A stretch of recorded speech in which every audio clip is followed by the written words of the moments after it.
រសៀលផ្កាអើយផ្កាអូនចោលក្លិន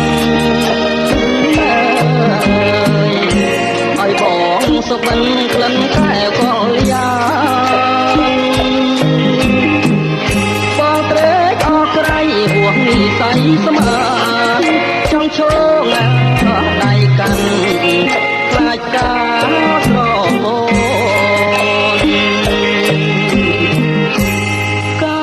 អើយកា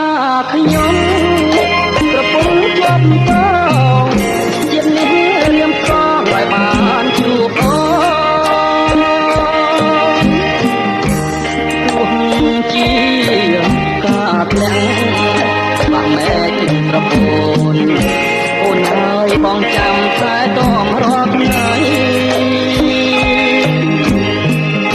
ការប្រចាំចិត្តអមរិតស្នេហា